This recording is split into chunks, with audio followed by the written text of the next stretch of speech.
Portions of the following program may contain pre-recorded material. Morning glory, America. Bonjour, hi, Canada. Hugh Hewitt still staying at base camp along the Canadian border. And I will tell you this, they are not coming over in droves. I've decided to take on my duty as a citizen and patrol the northern border this year, but they're not a problem yet. Nothing that I can see. In fact, I don't even have any power yet. Ed Morrissey, however, is in Texas. He might be able to bring you up to speed on the southern border, and I believe he has power this morning. Ed, I appreciate your filling in for me. I believe I will be up and at work tomorrow, but thank you for filling in.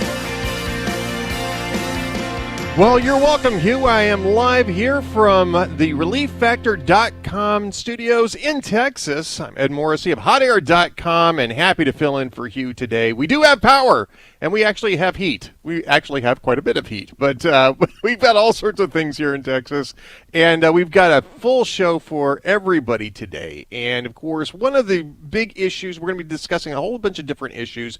We're going to be talking about energy later in the hour. We're also going to be talking about energy with American Petroleum Institute President and CEO Mike Sommers. That'll come in hour 3, but we've got a lot to talk about gas prices. But first, before we go there, I want to talk a little bit about what today is, because today is one of the few remaining decision days at the Supreme Court. And, of course, we're waiting on two major rulings. One, of course, being Dobbs regarding the Mississippi law on abortion, and the other is the Bruen case in New York regarding the right to bear arms in the state of New York and how that applies. Neither one of those decisions have been handed down yet. We are waiting with bated breath on both of these, but of course most people are focused on the Dobbs decision, not just because it's an abortion decision, not just because it may be the abortion decision where the Supreme Court finally disconnects itself from the abortion debate and hands it back to legislatures, which is where it should have been all along, of course, but also because of all of the death threats that have been going on, all of the protests which are still going on in front of the homes of Supreme Court justices, which is, by the way, illegal. It's against the law to do that.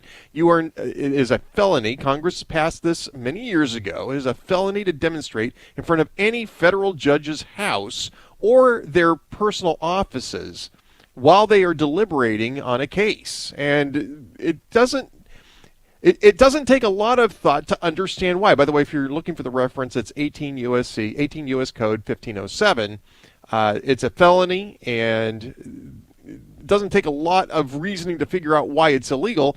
It's because judges aren't supposed to be basing their decisions on public opinion. They're supposed to be basing their decisions on the law, and in the course of the case of the Supreme Court, the law and the Constitution. And that's it. So public protests in front of their houses is basically an intimidation tactic that is intended to force the justices to bow to public pressure rather than do their jobs as their offices are constituted. So that's the reason why we passed 18 U.S.C. 1507. This was passed by Congress. It was signed by a president, and it has been enforced by apparently no one. And the reason why I bring this up is because we've all been just going on the assumption that even though we have had decision days, they actually cleared a lot of the cases last week. They cleared 11 of the cases on the backlog last week. There are 18 remaining, and I think that there's at least 4 decision days left. Now, I mentioned yesterday that I thought yesterday was one of them, but of course it was Juneteenth yesterday, which is a federal holiday, so they weren't working. So my apologies for that. But the decision day, rather than being on a Monday, this week it's on Tuesday. So I think it's Tuesday and Thursday this week, and Monday and Thursday next week, and then next week is the end of the session. Now, the court will add decision days if they need to add more to get some of these decisions out, and I don't think that they could probably do it on the schedule that they've got right now, but it's not unusual to add days. So we might see a couple of days added this week, a couple of days added next week. It could even run into the first week of July, but after this session and after all of the drama that's happening in front of their homes, people, I don't think these justices want to stick around in Washington, D.C. any longer than they absolutely have to. And I've been joking around for a while that they're going to release the Dobbs decision about 1 hour before they all board airplanes to fly any place else other than Washington, D.C.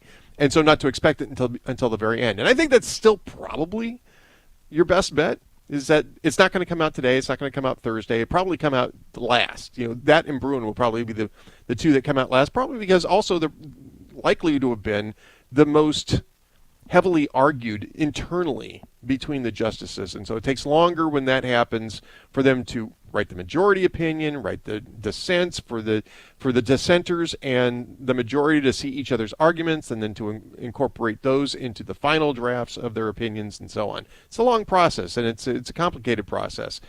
And so that's the reason why these things take as long as they do. It's the reason why when the decision leaked, the draft opinion, I should say, leaked, not necessarily the decision, but the draft opinion leaked on Dobbs, the draft opinion written by Alito, John Roberts said, look, this is not the final product, because it's not. I mean, it's even if it holds up as being the majority opinion, even if it's 5-4, 6-3, whatever it is, it's still going to be going through some more edits as they see what the dissenters have to say, so that each side can answer each other in the opinions. It's part of the courtesy and the interaction at the Supreme Court. But the reason why I'm going to be watching a little bit more closely today is I think that those intimidation campaigns are probably going to backfire. And I've actually been a little surprised, despite my normal embrace of cynicism. My cynicism, yes, my cynicism about waiting for an hour before they go on airplanes to release that decision. Thank you, Dwayne. I think that they really are going to benefit by just ripping off the Band-Aid on this thing and getting it out as soon as possible. As soon as they have everything locked down in terms of the opinion, the dissent, the vote, etc. I mean, there's no reason to wait. No matter what they do, they're going to get a reaction. They're already getting it. And frankly, if I'm sitting on the Supreme Court right now watching all of this, even if maybe I'm not even in agreement with what Samuel Alito wrote, I'm probably getting a little angry over this and saying, this is nonsense. I mean, the best way to deal with this is to put it out. And that brings me to a really interesting essay that Josh Gerstein wrote over at Politico. He wrote this yesterday, and he was trying to figure out the contours of how John Roberts could maybe still pull off some sort of compromise decision where it saves Roe but upholds Dobbs. And look, I mean, we've been talking about that possibility for quite a long time. And is there a possibility? Sure, but I think that possibility probably evaporated once the Alito draft leaked, because I think at that point, any significant change in direction will look like the intimidation campaign succeeded. But I think that basically there's a stronger point to be made here, which is that Alito, if you read the draft carefully, Alito was saying this didn't belong in front of the Supreme Court in the first place. This is a matter for the legislatures to deal with. We should never have gotten involved in this. We've spent 50 years being the focal point of policy making, and that is not what the Supreme Court is about. And I think when you look at these intimidation campaigns, even if you're a justice maybe that's inclined to uphold Roe and uphold Casey and uphold Doe, by the way, which we don't talk about, but which is the basis for Casey, even if you're inclined to do that, you're probably looking around, maybe it's not outside your house, but you're looking outside of Amy Coney Barrett's house, Brett Kavanaugh's house, and realizing that Alito's right. That this is the product of arrogating legislative authority to the judiciary. Is what you get is public intimidation campaigns. You get basically what amounts to a lobbying campaign, and that's not appropriate for the federal judiciary. All of this is proving Alito's point, that this is not something that belonged in front of the Supreme Court in the first place. It was a historical anomaly that has never really been repeated in the same fashion and needs to be dispensed with, so this can go back to legislatures for a more rational public policy. And to get to the point on this, if you do something that ends up being a compromise, where it salvages Roe, but it dispenses with Casey, and maybe does something this way, that way, the other way with Doe, all you're doing is you're perpetuating the fact that It's not going to go to the legislatures. It's every single law is going to come to the Supreme Court, and the Supreme Court is going to be the ultimate arbiter of which law passes muster, which law doesn't pass muster, under this idea that there is this completely fallacious idea that the Constitution addresses abortion in any way, shape, or form, or even medical care in any way, shape, or form. And to do that means to perpetuate the issue that you've got right now. And the compromise that Josh outlines here is certainly a rational, perhaps a rational, possible outcome, but it solves nothing, and I think the justices understand that as well. When we come back, we'll talk a little bit more about this and even more about life. I'm Ed Morrissey of HotAir.com, filling in for Hugh. We'll be right back.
Welcome back, everyone. It's Ed Morrissey of HotAir.com filling in for my friend Hugh Hewitt today.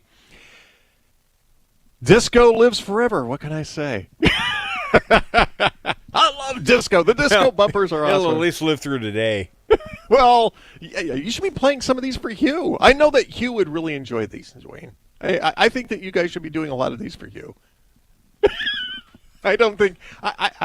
Maybe not. Maybe not. All right, but you know what else you can play on Salem, over on Salem Now. By the way, Salem Now is fantastic. If you haven't already gotten this loaded up on your Roku, on your smart TV, you should really load up Salem Now.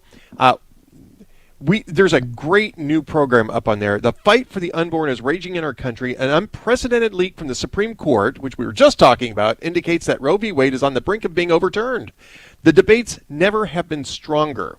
During this critical time, a new movie is about to be released. The award-winning film, The Matter of Life, cuts through the rhetoric and hatred and exposes the real issues surrounding the plight of the unborn. The Matter of Life, stream it at salemnow.com. If you care about protecting the unborn, this is a movie you will not want to miss. It's been hailed as the best pro-life movie ever made. Stream it today at salemnow.com. That's salemnow.com. There is a battle taking place in America. Whether you are pro-choice or pro-life, you need to see this film. Stream it today at salemnow.com and have your own life transformed as you watch The Matter of Life. And look, I mean, there's a whole lot of great content at salemnow.com. But I think with this decision pending, this is a really great time to watch this film, The Matter of Life. Salemnow.com, you can stream it right now. And we were just talking about a Washington Post article, and you have to start thinking that maybe the culture's turning a little bit when the Washington Post runs an article. Dwayne, you read this a little bit more carefully than I did, but Washington Post had an article about a woman who was stopped from having an abortion by a fetal heartbeat bill, and now can't imagine life without the twins that she gave birth to. I mean, that's an amazing story, and I would expect that all because of the fetal heartbeat law. And the thing that's fascinating about that to me, one, it's a great piece. It's definitely worth reading. But the thing that's fascinating about it is it ran in the Washington Post. Well, and the headline was the headline and the spin off of it from the Washington Post was a little bit more. Oh, this is one of the women who weren't able to access abortion services because of these laws. But when you read into it, it's a little bit more. It's a little more complex than the way that the headline and some of the promotion spun this, as it usually is, right? I mean, that's usually when we're dealing with stories like this. Usually, the spin and the headlines are off the point. They miss, they bury the lead. And the lead in this case is that the connection here to life is unmistakable, and I think that we're actually heading into a reassessment of this. And I think that as we move into the legislative response to abortion, which I think we're going to get, I mean, I can't see how you have that majority draft, which required a vote in the first place on which way to go, that put Alito in the lead on this. I can't imagine that that's going to change, and I think that's sort of baked in the cake. The question now is whether it's 5-4 or 6-3. Right.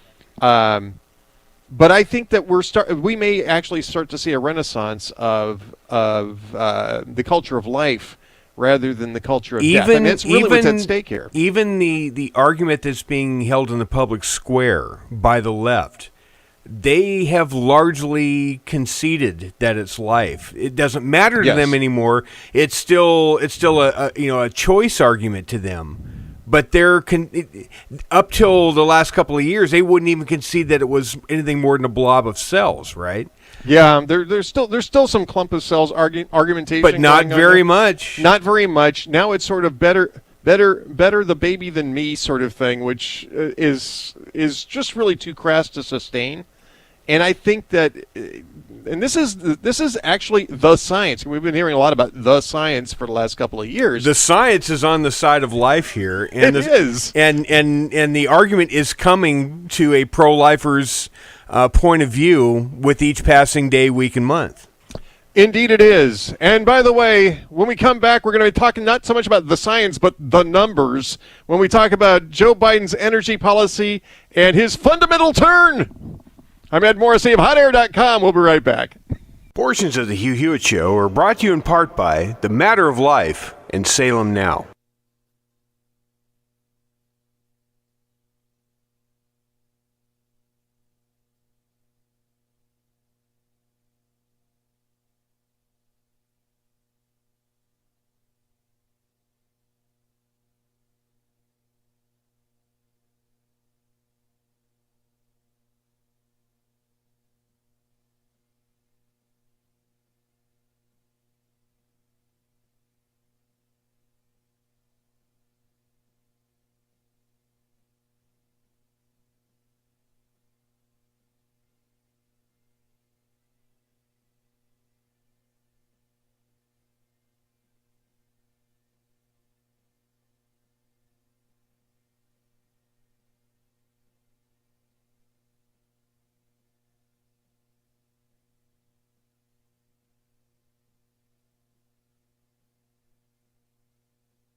Joe Biden's doing the hustle these days, folks.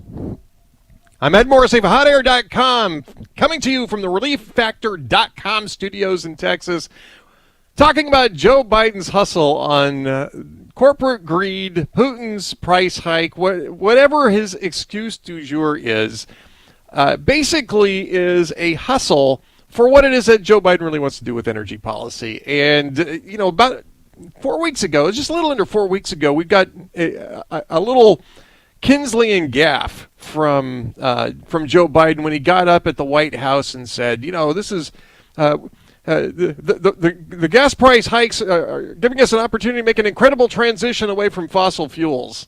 Now, you have to bear in mind that progressives have been trying to get to higher gas prices for a very long time, for a couple of different reasons. One is to disincentivize Americans from using fossil fuels like gasoline and especially gasoline, and opting for electric vehicles, which of course run off a grid that is primarily fueled by natural gas and coal.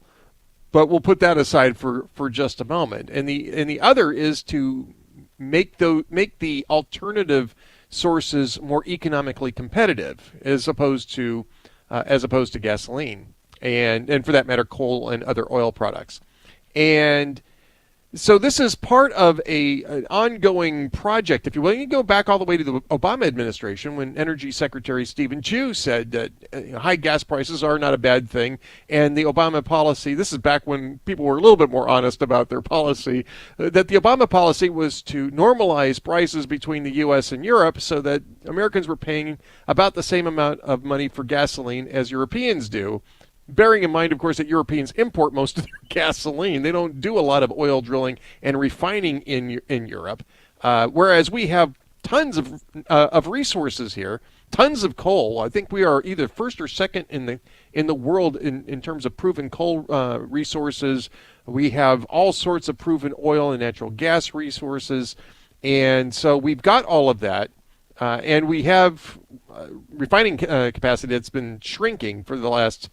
Well, I've been writing about it for 14 years. I was just going over some of my archives from Hot Air, and I went back to 2008 when we were having some of the exact same debates about gas tax holidays, about why we're not expanding refinery capacity in the United States. We're having the same debates we were having 14 years ago when Joe Biden was running for vice president. So the idea that gas prices are just some sort of accidental outcome from Joe Biden's policies is a bit of a fallacy. And yesterday, well, the mask slipped just a little bit more. He was being interviewed on vacation, or I guess vacation on his weekend holiday in Delaware. I think it was at Rehoboth, right? Was where he was at on the shore. And he said this about high gas prices. Let's go to cut number 2. Same time. My dear mother used to have an expression, if anything lousy, something good will happen if you look hard enough for it. Mm-hmm. We have a chance here to make a fundamental turn toward renewable energy, electric vehicles, and not just electric vehicles, but across the board. And that's something we should be.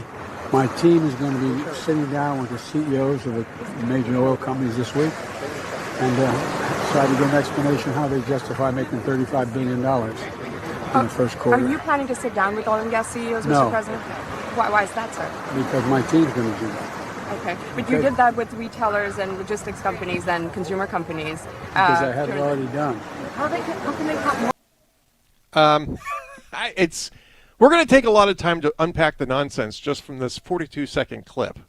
We're also going to have Mike Sommers from the American Petroleum Institute on to give his response to some of Joe Biden's claims over the last 2 weeks about oil company profits and refinery gouging and all of this, because it's all nonsense. Now, first off, we'll start from the back and work our way to the front here. They're going to meet. His team is going to meet with oil company CEOs to explain how they made $35 billion worth of profit in the first quarter. This is the entire oil industry made $35 billion worth of profit.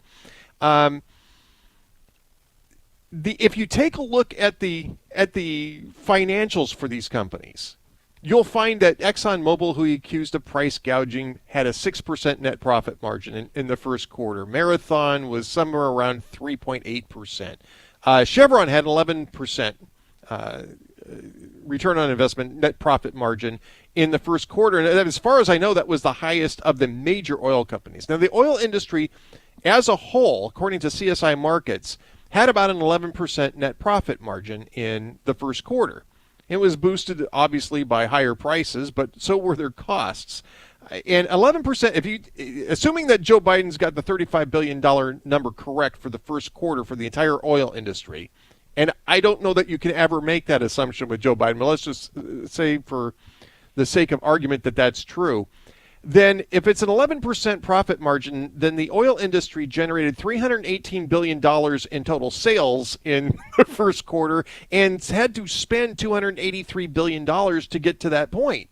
And that's why you have to look at net profit margin. You don't just look at the bottom line profit number.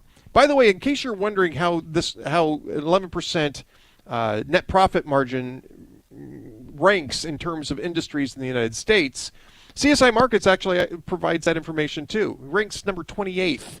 It's the 28th best investment for people who want to put their money to work in publicly traded companies. So you've got 27 better opportunities other than the oil industry. And I'll tell you, one of the top ones is the financial industry, where Goldman Sachs is making money hand over fist, by the way. And you never hear Joe Biden talk about price gouging or greedy profits from Goldman Sachs, but their profit margin is much higher. I think it's 30%. It was 30% in the first quarter.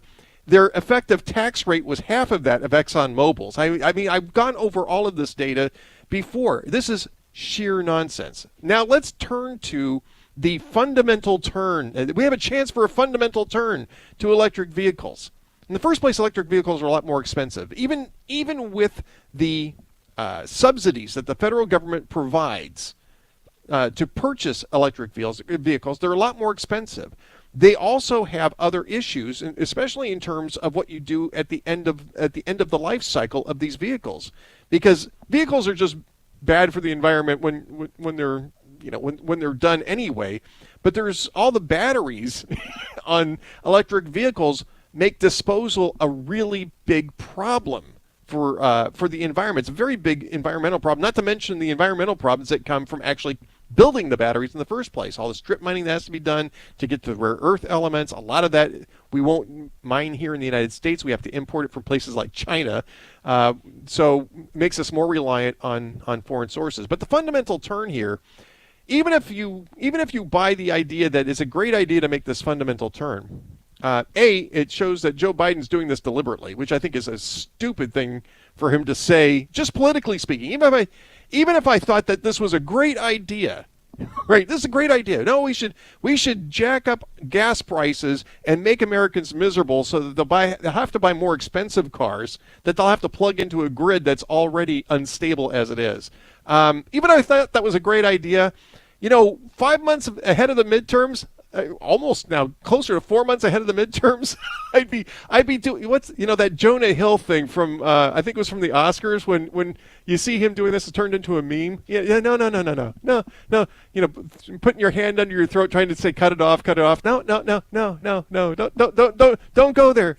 Don't tell people you're doing this deliberately. Don't tell people that they have to make lemonade out of the lemons that you're handing them. That's not a good midterm message. The midterm message is supposedly that this is Putin's price hike, right? I mean, supposedly that's the whole midterm message here.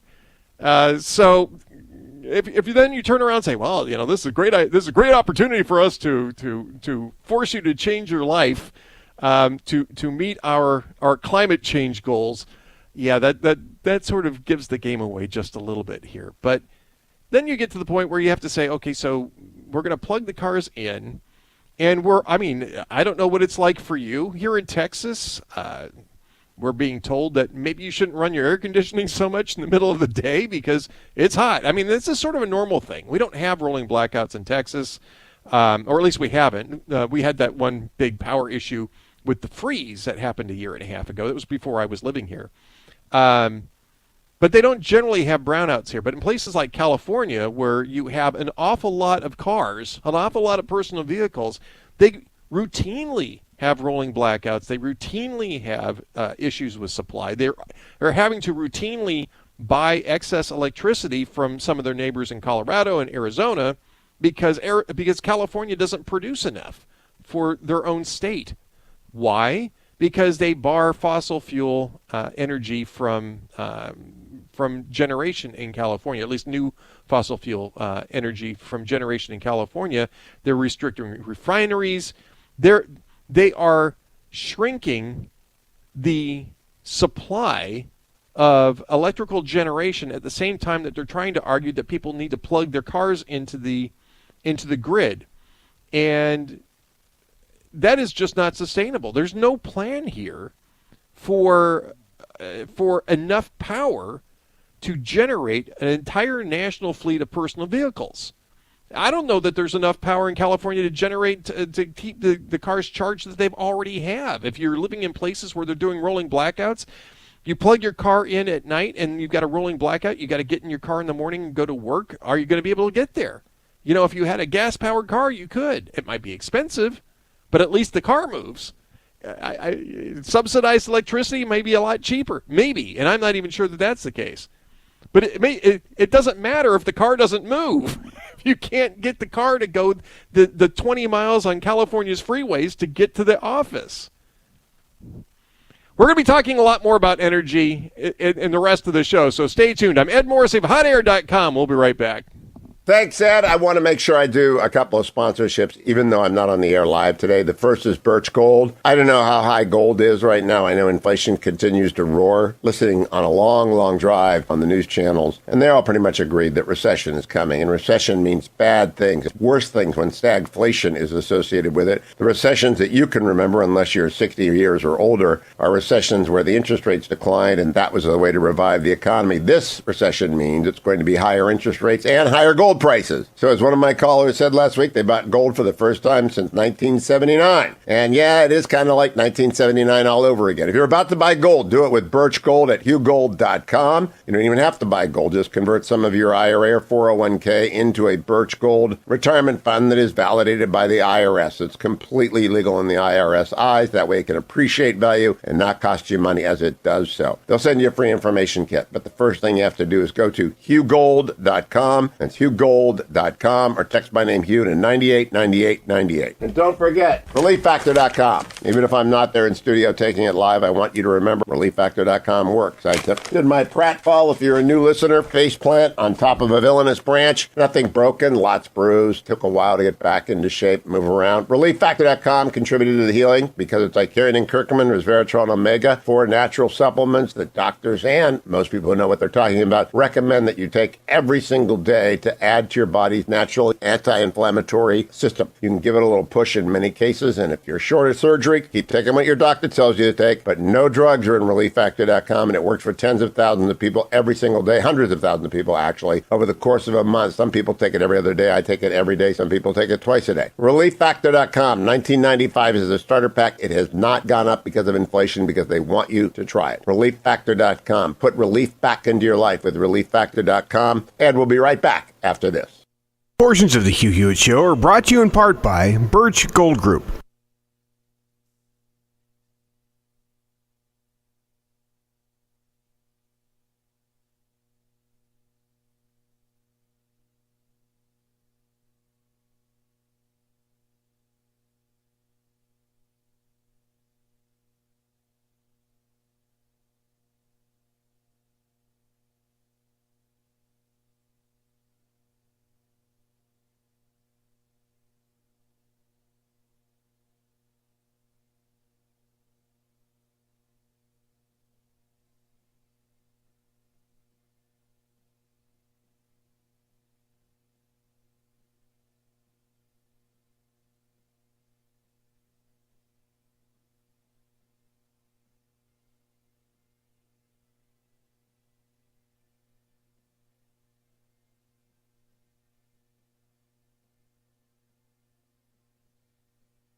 Welcome back. I'm Ed Morrissey of HotAir.com, filling in for Hugh today from the ReliefFactor.com studios in Texas. And joining us now is David Drucker, senior political correspondent for the Washington Examiner, who has been covering the election in Alabama. You know, this is something, David, that I think that there's been a lot of attention paid to it, but I think that sometimes it just gets a little lost in the shuffle of everything that's happening in Washington. How important is this race in Alabama for Republicans' opportunities in the midterms?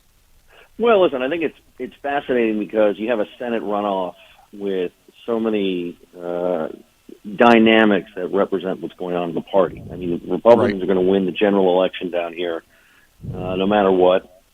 It's just that kind of state. But what we saw, and this was an early indication of some of the trends in Republican primaries we saw in the spring, and we saw it here first. We saw a candidate endorsed by former President Donald Trump who couldn't get it done.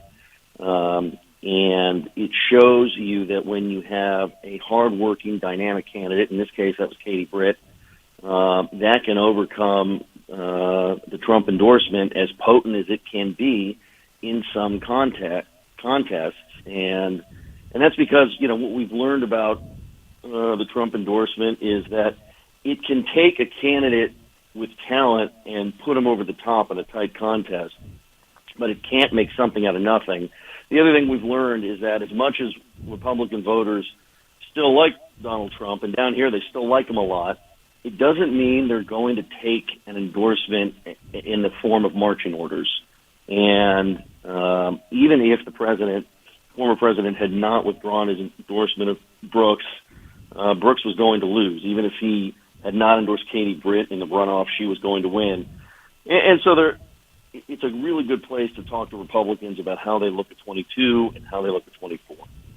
Well, I think that when you're looking at Katie Britt, too, I mean, this is another one of my data points here about looking forward rather than looking back.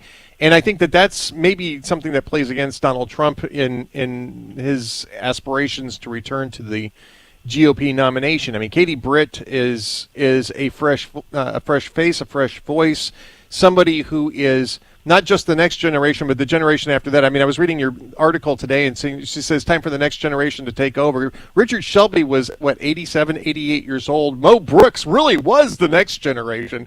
Katie Britt is the generation after that. He kind of got Generation X, you know, yes. Generation X, and we just couldn't seem to get past the baby boomers in any way, shape, or form. But, you know, there's still time. And, look, that's been a lot of the argument down here, is that Mo Brooks is 68 years old. He won't be in that long. They've had Richard Shelby, 88 years old. In some ways it's really interesting because they want to recreate the kind of seniority and influence that Richard Shelby had.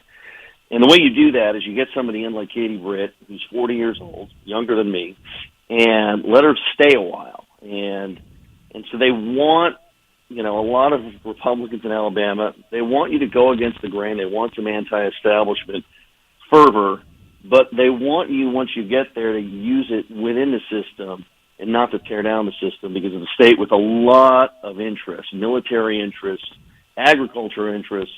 And so it's the sort of thing where, and we've seen this pattern. Maybe maybe you're not Trump's favorite, but if you don't fight against him, if you support his agenda and you talk about pushing it forward and not looking backward, that's something that works for them. And we saw it work for Brian Kemp in Georgia. We saw it work in a number of contests where they didn't react to Trump opposing them by opposing him. And so voters looked at them and said, hey, there's nothing wrong with these people. They like Trump. And it's true. And Katie Britt, campaigned as a pro-Trump Republican. And so they thought to themselves, I don't need Mo Brooks because I've got exactly what Trump should like, and I get it in better packaging with more know-how and the likelihood that they'll get more things done than just, railing against the machine. And David, we're speaking with David Drucker from the Washington Examiner. We maybe have about a minute left or so. How much is Katie Britt talking about the election of 2020? And I think she this is a talk key about it at exactly. all. Exactly. This is a big key, I think, for the midterms and for 2024. Well, I think it's something that the former president's going to have to figure out if he launches a formal campaign for 2024. is talking about the last election, and I've interviewed him about this. He insists that this is what Republican voters want to hear, and that if you don't address this issue, then you lose them on every other issue. But we just haven't seen that to be the case. The candidates that do the best talk about their support for what Trump did during his term in office, for wanting to do that themselves if they get elected, but focusing on all the problems and priorities that they have today and tomorrow. And it's an old axiom in politics. Candidates that look backward tend to lose. It sounds simple, but in many ways it is that simple. And Trump undercuts a lot of his own best qualities as a candidate and a politician when he spends so much time focusing on 20. Right. David Drucker, Washington Examiner, it's exactly correct. Voters are focused on their future, not on the candidate's past. David M. Drucker on Twitter, at David M. Drucker on Twitter. Be sure to follow him. I'm Ed Morrissey of HotAir.com. Stay tuned. Don't forget to sign up in the Hugh-niverse for more Hugh, more Dwayne, that's me, the After Show, and more. www.hugh-niverse.com.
Portions of the following program may contain pre-recorded material. Morning glory, America. Bonjour, hi, Canada. Hugh Hewitt still setting up base camp along the Canadian border. And I will tell you this, they are not coming over in droves. I've decided to take on my duty as a citizen and patrol the northern border this year, but they're not a problem yet. Nothing that I can see. In fact, I don't even have any power yet. Ed Morrissey, however, is in Texas. He might be able to bring you up to speed on the southern border, and I believe he has power this morning. Ed, I appreciate your filling in for me. I believe I will be up and at work tomorrow, but thank you for filling in. Thank you, Hugh Hewitt. I'm Ed Morrissey of HotAir.com, filling in for Hugh today from the ReliefFactor.com studios in Texas, and we're having a great time here. And to help us figure out what's going on in Washington, D.C., we have Byron York, the chief political correspondent for the Washington Examiner, whose column yesterday, he's got a daily memo, you should be reading this every day anyway, but whose column yesterday says, of course, Biden is too old to be president. Byron, this used to be something that people would shush conservatives about up until very recently. What's changed? Well, it has been actually very interesting. All of a sudden, it is okay if you were a Democrat to express concerns about Joe Biden's age. And used to be a very, very bad thing. And what we've seen, we saw an article in the New York Times that described a lot of Democrats who are nervous about the president for reasons that are obvious. I mean, if you watch the president, he's clearly slowed down. And he's going to be 80 on November 20th. And this is the world's toughest, most demanding, physically challenging job. So, Democrats with midterms coming very soon, which will then turn everybody's attention to a presidential election, are very worried because President Biden will be 82 when he finishes his first term, and if he runs again, he would be asking to serve until 86. This is completely unprecedented in American politics. Ronald Reagan was 77 when he left office, and his second term had been filled with speculation that he was senile. Today we would say speculation about his cognitive abilities. Right. But there was tons of talk in Reagan's second term about him being, let's just say, too old to be president. So Democrats have finally just awakened to this, and there have been enough who are around the president who have said privately that they're concerned about it. That finally, it got into the news.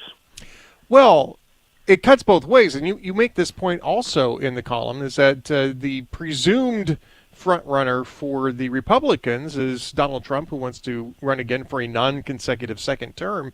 He'll be 78 when that election rolls around, the same age that Biden was when just before he got elected, or just after he got elected, and asking us to rely on his cognitive abilities until the age of 82. Now, I'd say that before Biden's performance over the last 17 months, there may have been Republicans who wouldn't have been uncomfortable with that. I think, though, now that maybe not just Republicans, but Americans in general might be really reconsidering the whole electing septuagenarians to the White House idea, even though, 70 is clearly not the same thing as 70, 40 years ago. It's still 70, and it's an issue, and we're seeing that issue now play out in how Joe Biden's handling his press conferences, handling extemporaneous questions, and especially the fact that they're hiding him from one-on-one interviews, and they have been for months now. Yeah. Well, you were mentioning 70. 70 is kind of the new 60 in politics. It's 80 that is becoming the great concern, and I should say a few things. I don't know if you watched Trump's speech in Nashville at the Faith and Freedom Coalition thing. It was long, about an hour and a half. Incredibly energetic, high energy, high velocity the whole time, and that's very characteristic of his public performances. So there's no way that Biden could have pulled off something like that. Trump just turned 76 last week. If he ran again, and of course if he won, he could only serve one term. If he ran again, he would be president, and he won, he would be president between the ages of 78 and 82, which is precisely Biden's age during this first term. Now you ask yourself, well, gee, Trump seems to be in a lot better shape than Biden. What's the problem? Well, the problem is it's a gamble once you get past age 80, a gamble for the voters. Now, Trump's father lived to age 93. And you may have read, there was a horrendous fight over his will when he died, and it became clear that he had begun suffering cognitive difficulties, dementia, in about his mid-80s. So the thing is, time is coming for us all, and that includes Donald Trump. And so I, in the 2020 election, said, I thought that Joe Biden was just too old to be president, and this was no surprise. We've known his birthday for many years. He's just too old to be president. And I think that would probably have to apply for Trump running at the same age in 2024. And I think we're reaching a point here, too, where the massive weight of the electorate is clearly a lot younger now than these front runners, and not just Biden and Trump. Well, more than half the population was born since 1980. You have to explain to them what happened before then. Right. I mean, so you're getting more and more of a disconnect, at least a cultural disconnect, between voters and Biden, and voters and Trump, for that matter, as well. But if you take a look at the Democratic side, and we've talked about this plenty, their perceived bench is almost the same age. I mean, you've got Elizabeth Warren, supposedly Bernie Sanders, even Hillary Clinton, who went out of her way this week last week to tell everyone, I'm not running. By the way, I'm not running. Just to let you know, as an update, I'm not running. I mean, they're all in their 70s. Well, I don't have an answer to what I'm about to say, but I think we need to kind of grapple with the idea that we seem to have settled into a gerontocracy right now. The president's going to be 80 this November. The leader of the Republican Party, not someone in office, is Donald Trump, is now 76.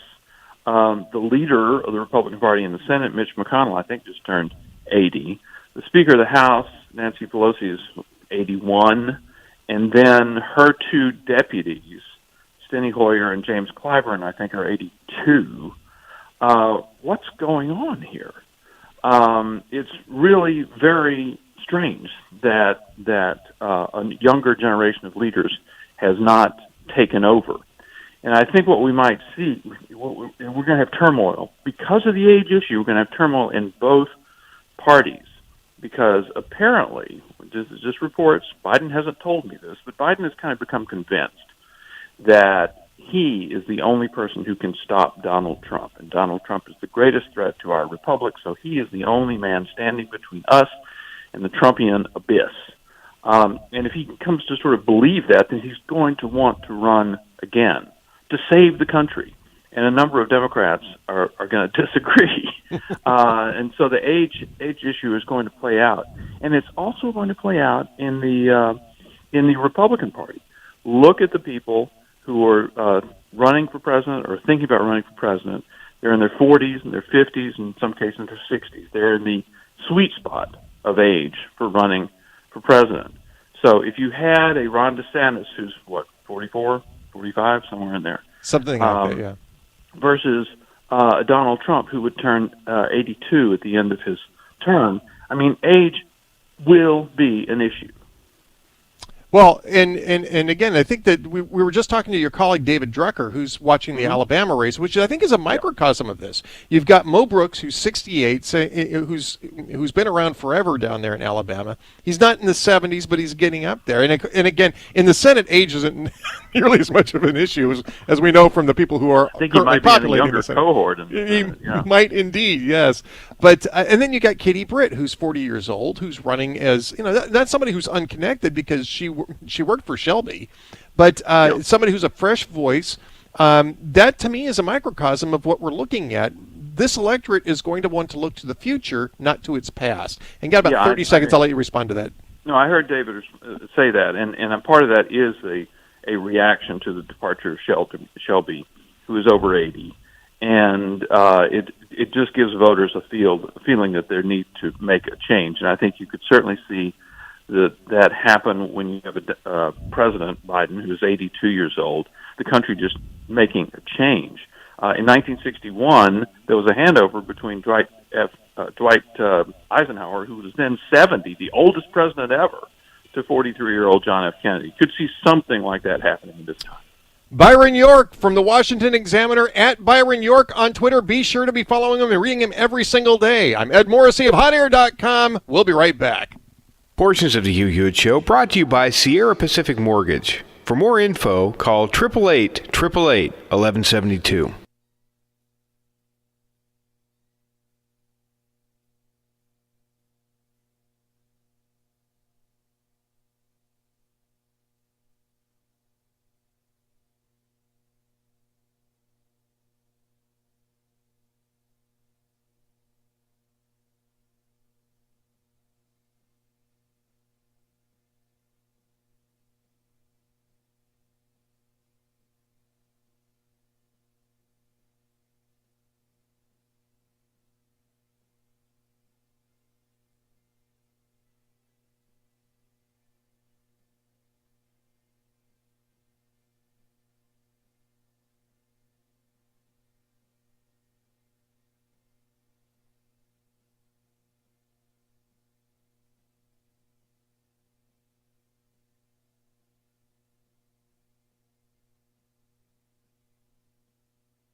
The Hugh Hewitt Show, where disco lives forever.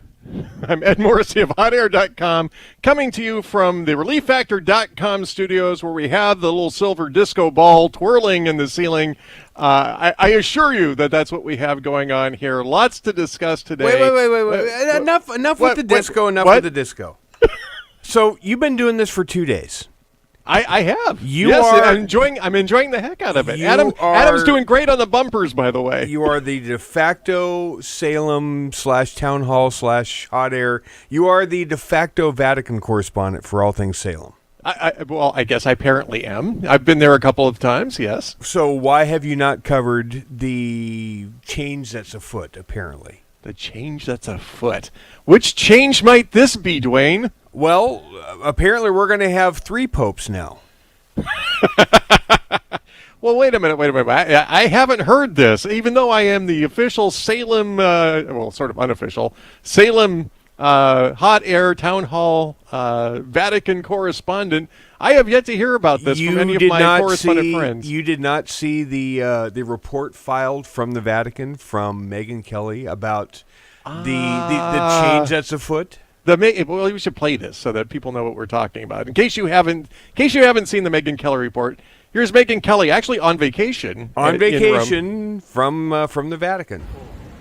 Hey guys, live here at the Vatican. We just happened to be here today on a family vacation when we just read that news broke about this Pope Francis, possibly getting ready to resign, unconfirmed. But I'll tell you, inside the Vatican moments ago, we saw a ton of cardinals, which our guide tells us is highly unusual. They're not used to seeing that. That's not normal. And moments earlier, when we were in the Sistine Chapel, a priest or a bishop, unclear, came in and gave us a blessing. Also highly unusual. What was he doing there? Why was he doing that? What did he know? But there's a lot of buzz going on right here. So news as we get it. So what is this? Benny retired. Frank's going to retire now too?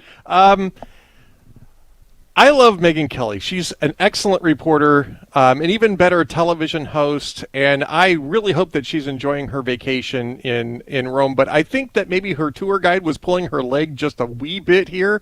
It is not at all unusual to see cardinals at the Vatican. In fact, one of the fun things that you find when you're going through the Vatican and the environs around the Vatican is you see all these zucchettos, right? Magenta for bishops, red for cardinals. You will very occasionally see the one white zucchetto, which is, of course, the Pope. And usually, though, that's at an official audience. You don't usually see him out and about unless he's at an official audience or doing something special at St. Peter's Square. But it is not at all unusual to see a bunch of cardinals and bishops at the Vatican. And I believe I was looking at this, I believe what the issue was that there was some sort of a official conference where a number of these cardinals and bishops were showing up. Had nothing to do with a pending resignation, which wouldn't require their immediate presence anyway. I mean, when Benedict XVI resigned, there wasn't an influx of cardinals that came in prior to it. They certainly came in afterwards because you have to have a conclave, so they all show up for that. There have been rumors that Pope Francis is looking to step down, but I don't see that. Pope Francis just rolled out his plan for Curia reform. The Curia is the Vatican court, if you will. It's a Latin for court, so it's the bureaucracy. It's the bureaucracy at the Vatican, at the Holy See. He just rolled this out.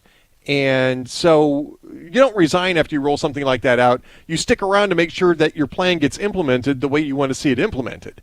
And so, yeah, it's the idea that there's a priest there who's giving blessings in the Sistine Chapel. I've been to the Sistine Chapel 3 or 4 times. There's only one time I didn't see a priest in there, and that was when I was going through on a private tour that was arranged through a charity that supports the Vatican Museum. And it was really nice, too. It's nice to be in the Sistine Chapel all by yourself with one tour guide, by the way. So if you ever get a chance to do that, you should really do that. It's awesome. Usually, though, there's a huge crowd in there. You've got all the guards telling you to shut up, and there's usually you can usually see a priest or two, and maybe they're giving blessings to people in the room. I hope Megyn enjoys her vacation, though, and we'll stay tuned on the Vatican front. We will stay tuned, and you should stay tuned as well. I'm Ed Morrissey of HotAir.com. We'll be right back. The Hugh Hewitt Show is now available on TV. Go to salemnewschannel.com or download the app. You can also watch on Roku and Fire Stick. Salem News Channel, the antidote to the mainstream media.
It's taken this long to get to the Bee Gees. Wow.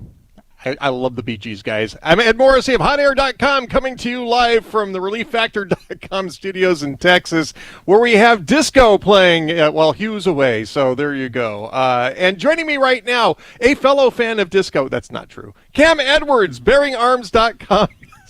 Managing editor. I'm actually not clear as to what your position is on disco, Cam, but I'm assuming we're about to hear it. Disco. I am pro disco. Pro disco. I'll be the Robin to your Maurice. That's fine. We can do that.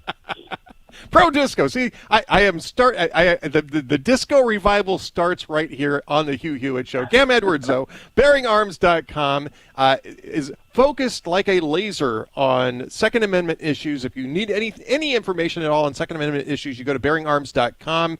And Cam, I know that you're focused like a laser on what's going on in Washington, D.C. with the John Cornyn, Chris Murphy negotiations. It looked like those were getting derailed, and all of a sudden it looks like it's game on again. And this package that's being negotiated in the wake of the shootings in Uvalde and elsewhere appears to be back on track. What's your read on what's going on right now with these negotiations?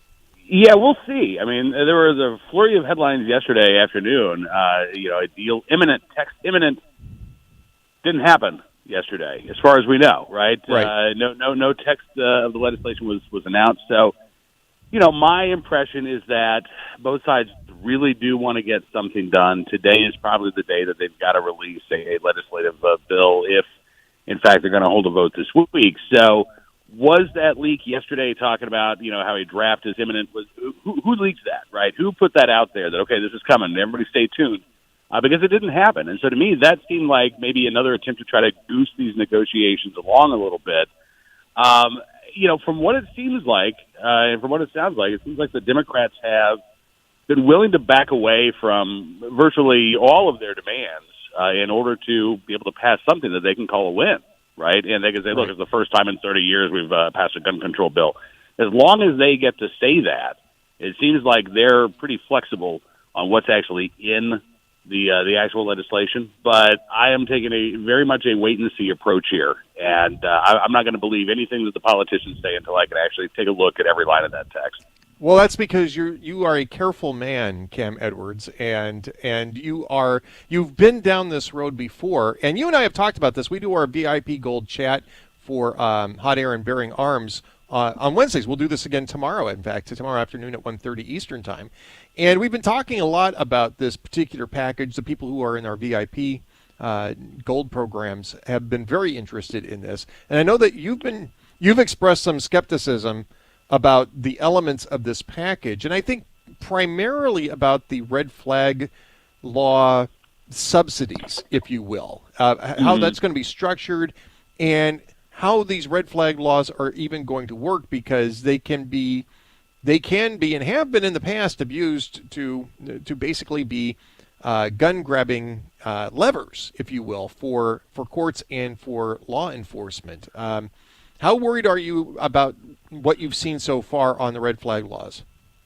Well, I'm actually a little less worried than I was this time last week, because, again, what we've been hearing is that states that don't want to adopt red flag laws don't have to and can still have access to federal funds if they've got other crisis intervention programs in place. That would be good if that's actually in the final package.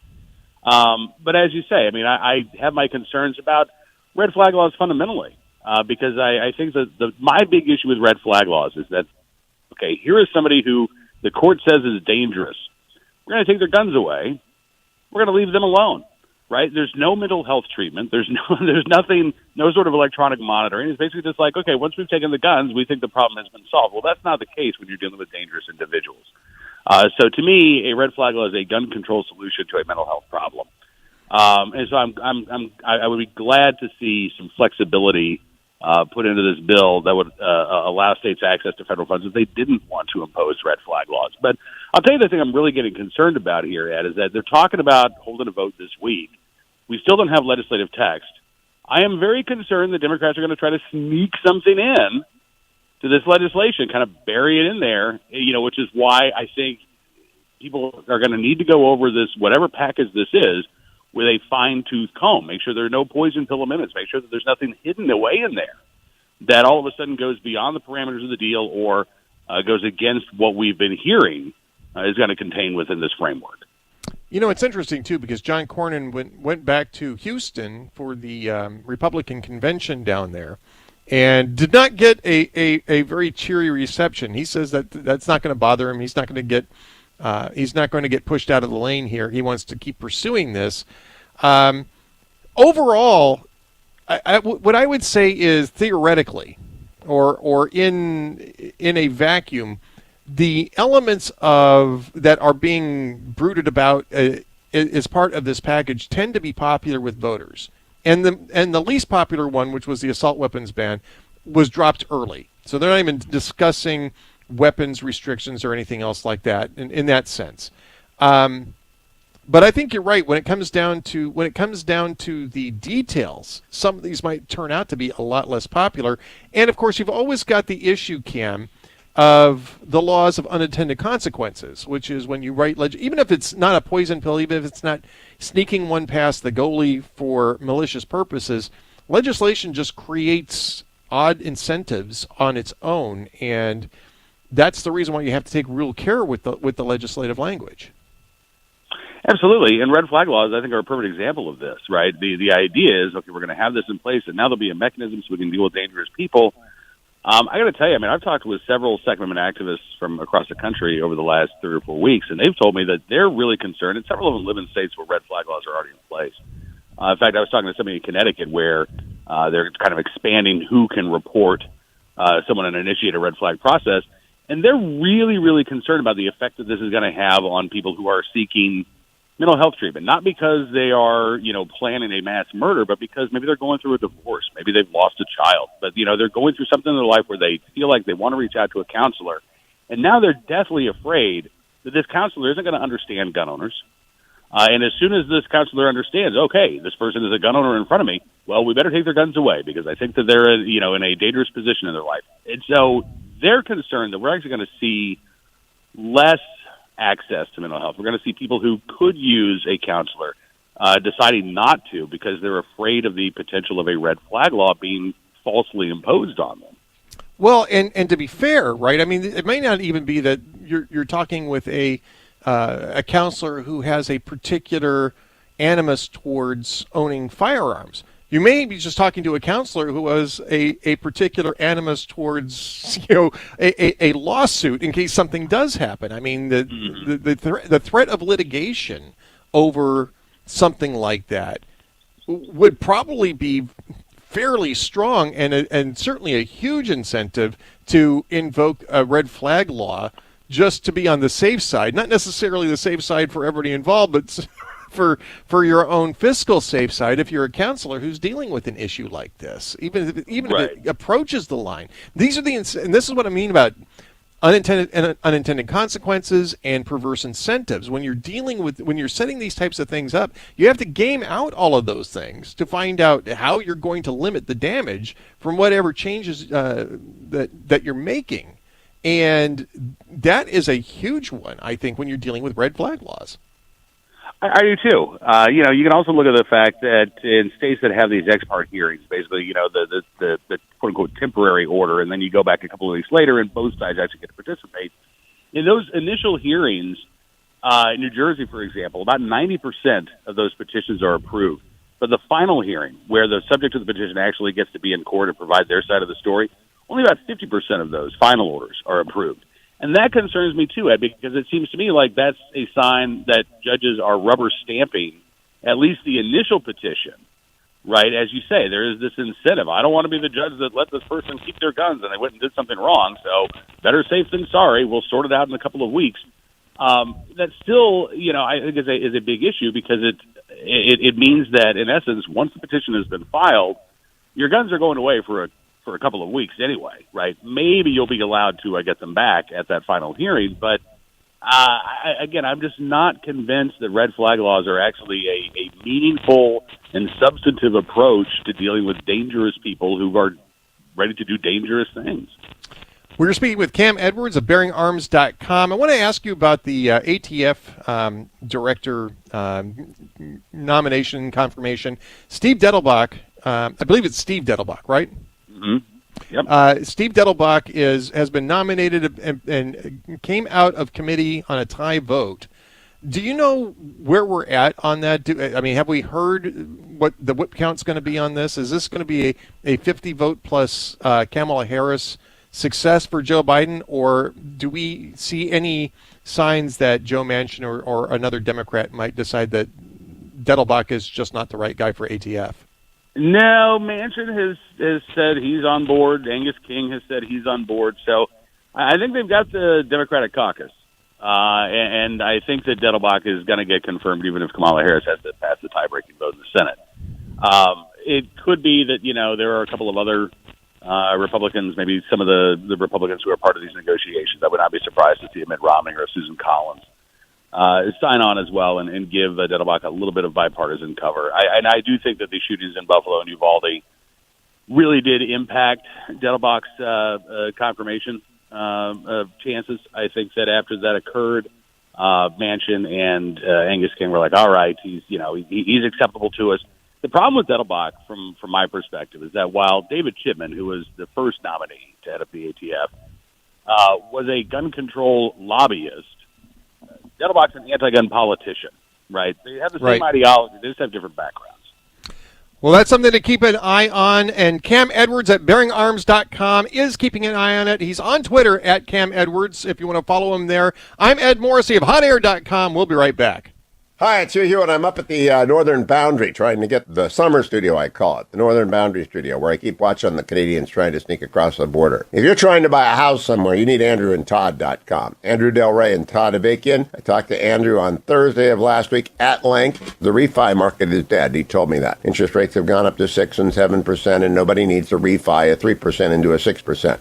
You might need a reverse mortgage if you're a senior and you're sitting on a paid-off home and you're just tired of making ends not meet because of the inflation that Joe Biden has unleashed. So if you're buying a home, and lots of people are buying second homes because they realize that's not a Bitcoin investment, that's dirt. That's real estate with a house on it. That's a good investment. Or if you simply have to buy a house and you need financing, you're putting 20% down, or you're a mother, a father, a grandparent, and you want to become a non-occupying co-borrower to help your son or daughter get into a house with a 6% rate, AndrewandTodd.com. You can answer a couple of questions online, or you can simply call them, 888-888-1172. You'll be glad that you did. Don't forget as well, ReliefFactor.com. I remind you about this every hour, even when I'm not in studio, and wonderful Ed Morrissey fills in for me because I can't get power. Ed Morrissey takes ReliefFactor.com. I don't know if he does. I do every single day. Every single day, whether I'm in D.C., in California, on the northern border, or patrolling the southern border, as occasionally I will do. I want ReliefFactor.com to be a part of your life because it works. I carry it in curcumin, resveratrol, and omega. Those are the 4 natural supplements, no drugs involved, that help activate the body's natural anti-inflammatory system so that those aches and pains that come with aging and exercise don't plague you. Now, maybe you don't exercise. Maybe you're a toadstool. That's fine, too. You're still going to get old today, and that's going to mean more aches and pains. But ReliefFactor.com will help you if you give it a shot. $19.95, no inflation in the starter pack, 3-week trial supply. Join the tens of thousands of people who take it every day, the hundreds of thousands of people who take it every single week. ReliefFactor.com. It works for me. You should give it a try. Ed Morrissey will be right back. Portions of the Hugh Hewitt Show are brought to you in part by The Matter of Life and Salem Now.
Man, it's the music of my youth. I'm Ed Morrissey of HotAir.com from the ReliefFactor.com studios.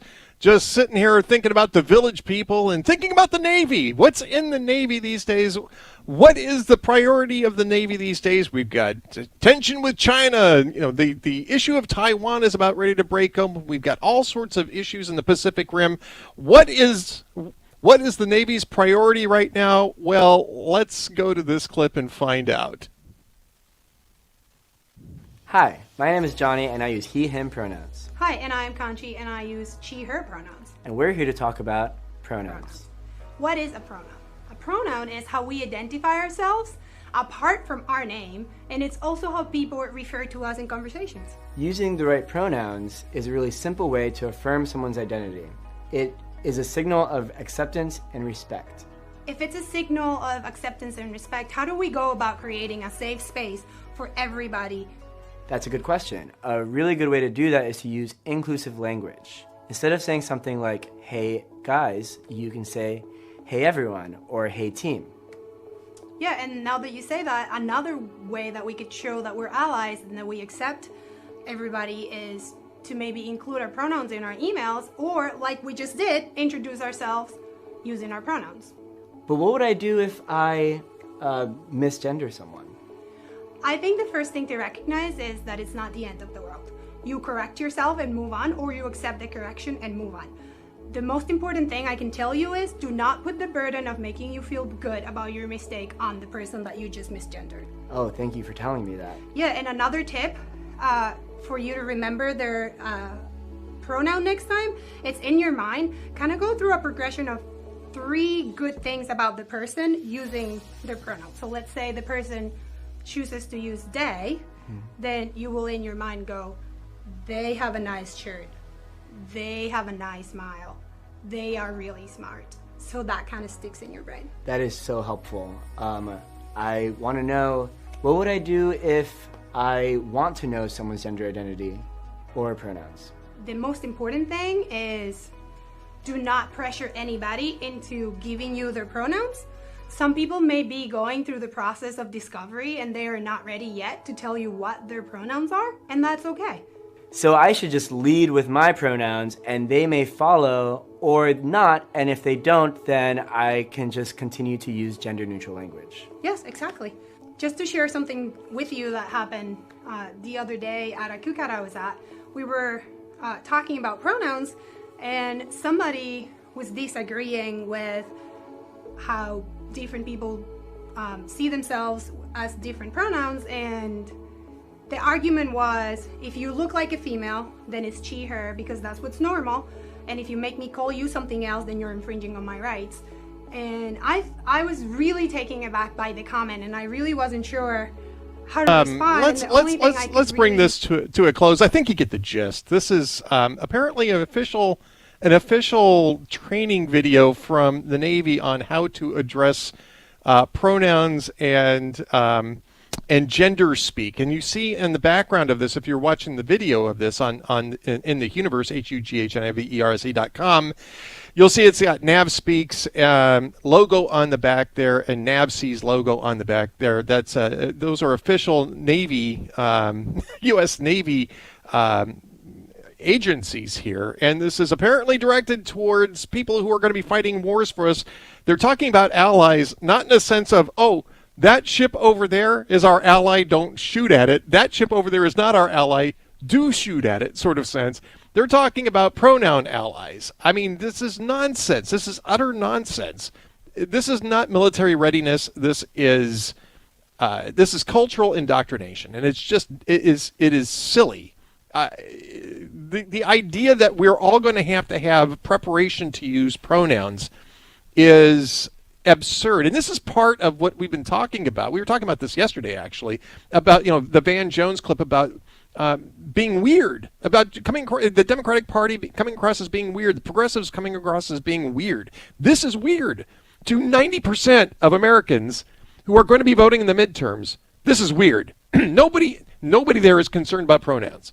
Nobody out there is concerned about pronouns. What are they concerned about? They're concerned about crime. They're concerned about high gas prices. They're concerned about not being able to find all the options at the grocery store that they want. They're concerned about a southern border crisis that has been ongoing for 18 months and more. They're also concerned, like, oh, I don't know, Taiwan. What's China going to do about Taiwan? What is the U.S. Navy doing to prepare itself to deal with the consequences of a China move on Taiwan? What is our readiness posture when it comes to Iran? What is our readiness posture when it comes to Russia, who's openly threatening, nuclear war and military consequences for our shipment of weapons to Ukraine? Those are the issues when it comes to the U.S. Navy that voters actually care about, not whether or not the people feel comfortable with their use of pronouns when they're serving on a ship together that is supposed to be whose purpose is to provide security for the United States of America. And I'd like to say that this is just some sort of anomaly, but unfortunately this is not just the direction of the U.S. Navy, but all sorts of different institutions in the United States. It is the silly season. I'm Ed Morrissey of HotAir.com. Stay tuned. We'll be right back.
Portions of the following program may contain pre-recorded material.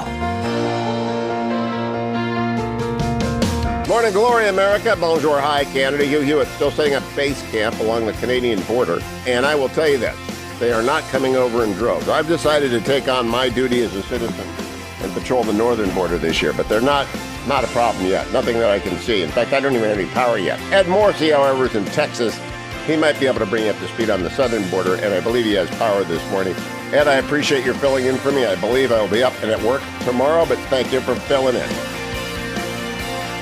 Thank you, Hugh Hewitt. This is Ed Morrissey of HotAir.com, filling in for Hugh today from the ReliefFactor.com studios here in Texas, where we've got power, and it's a nice, pleasant, mild day for the moment outside anyway in Central Texas. 78 degrees and feeling pretty good out there. We're here inside, though, because we've got lots to discuss. We're going to be talking about the economy and the energy sector, specifically Joe Biden's attacks on the oil industry as an example of corporate greed and the dodgeball that they're playing on the state of the economy. And so we're going to have Mike Sommers on from the American Petroleum Institute to answer some of those charges from Joe Biden over the last couple of weeks. Plus, we're going to be talking about their initiatives as well in order to try to increase the supply so that we can get the prices down a little bit and what might be holding that back. But first off, let's start with some discussion of the economy. The big question here is whether or not we're in a recession, if we're already in a recession. Don't forget, technically the economy already shrank in the first quarter of this year. Now, there's technical reasons for that. Consumer spending was still fairly decent at 2.7% growth, annualized growth. But because we had a huge trade imbalance, it tipped us over into negative territory. But now we're looking at, say, the Washington Post yesterday was talking about how consumers are already pulling back on spending, especially on big ticket items. They're pulling back on services, especially. And while they're spending on some goods, other goods they're not buying at all. And in some cases, especially with people with fixed incomes and lower incomes, they are shifting downward in quality, if you will, by going with generics rather than their normal choices in grocery stores and in department stores and that sort of thing. So those are the types of effects that you usually see in a recession, which sometimes is a bit of a self-fulfilling prophecy as well. If consumers think they're in a recession, they'll start changing their spending habits, which means that you'll eventually end up in an actual recession based on the numbers. And that is all being predicated on this massive increase in gasoline prices, which have more than doubled during the Biden administration. And James Clyburn was talking with Fox's Neil Cavuto, I believe this is yesterday, about what a recession actually is and whether or not we're in it. Let's play cut number 10. Well, for a lot of people, we are. There's no question about that. If you can't afford to buy gasoline, you are in a recession.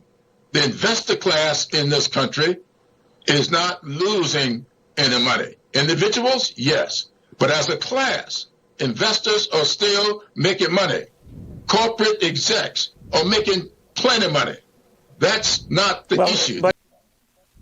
Well, first off, the Dow Jones has lost, something like 5 or 6 points, or 5 or 6 full points, maybe more than that, over the last couple of weeks. I mean, we're in bear territory, which means that investors, by and large, are no longer making money. It's just one of the reasons why people on fixed incomes are going to start having real problems, because if the stock market keeps declining, then the value of their retirement is going to be declining as well. Because in order to fund their retirements, they have to sell the stocks. You do it. I mean, usually they're bought into shares of funds that own a very wide range, a very wide portfolio of stocks. But if everything's going down, a lot of that's based on S&P, a lot of that's based on NASDAQ. All of this is trending downward. You are losing value while inflation is going up. That is a really bad proposition for people on fixed incomes, and for investors as well. I mean, there is a broad class of investors in the United States thanks to 401ks, IRAs, and that sort of thing, IRAs.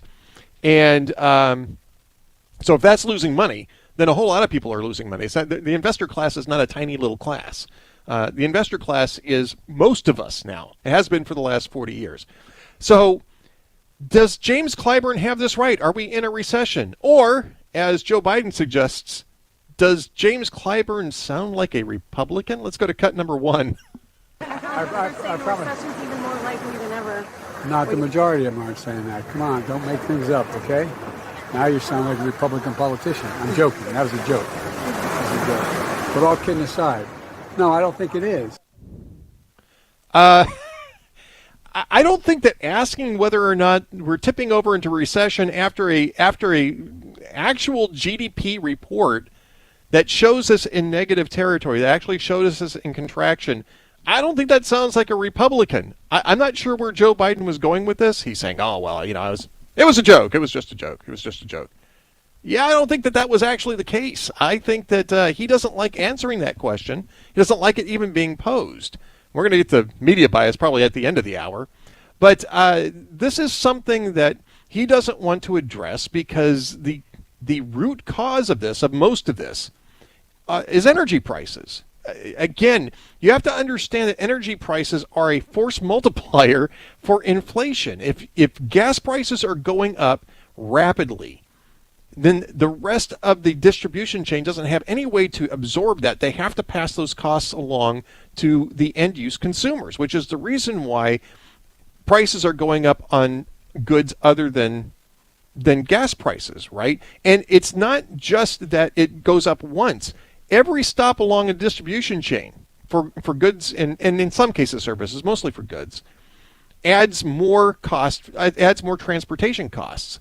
And so if those transportation costs are going up, then you're going to have increases at each point. So you're going to have all these things adding up to a much larger increase, which is one of the reasons why we're seeing massive increases in groceries, massive increases in department stores, massive increases everywhere. And sometimes you're not seeing it directly. Sometimes you're seeing it in the form of, well, you're not seeing discounts any longer. You're not seeing sales any longer. You're not seeing coupons a whole lot. There's coupons on specific items that are usually locally sourced or are in such abundance that they can afford to discount them. But you go to the grocery store, and part of the reason why your bill is larger is because you used to be able to get discounts on things because they needed to promote the sale of certain items. Those discounts don't apply any longer because they need to absorb the internal cost without passing too much of it along to the consumers, because if you pass too much too quickly, then people stop buying them. And that's another way that you tip into recession, right? I mean, again, if consumer spending drops for any reason in this economy, which is driven 60 to 70% by consumer spending, you're going to go into a recession. You don't have to sound like a Republican in order to discuss that.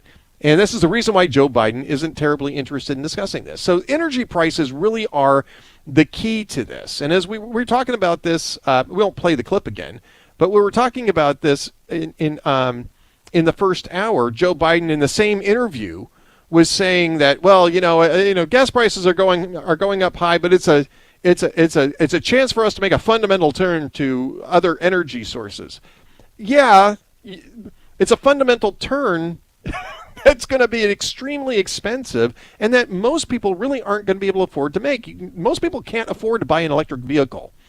Most people can't afford to charge an electric vehicle. Once we start adding all these vehicles onto the grid, you're either going to have to start rationing the electricity, which is why they have rolling blackouts now in places like California and other places where they don't generate enough electricity to meet the demand as it is, or you're going to have to send prices so high that it becomes self-rationing on the more rational basis of price. I mean, that's what prices do. They set a rational basis for what you could call self-rationing, right? So it's how you get market equilibrium between supply and demand. So if you allow the electricity market to reach market equilibrium between supply and demand, electricity, once you transfer all those vehicles to the grid rather than to gas stations, electricity is going to go off the charts, just like gas prices are right now. And the most frustrating part of this is that none of this is new. I was actually going through some old archives at Hot Air, talking about during the 2008 presidential campaign, and we were having the exact same discussions 14 years ago about refining capacity, about prices going up too rapidly, and about Democratic efforts to transfer people to the grid rather than on gas. And by the way, one of the big solutions that's coming out this week from the White House is the supposed gas tax holiday. Yeah, we were talking about that back 14 years ago, too, as a solution. Barack Obama at the time called it an election year pander. Apparently, nobody's learned anything since then. We're going to have more on this when we come back with Mike Sommers at the bottom of the hour.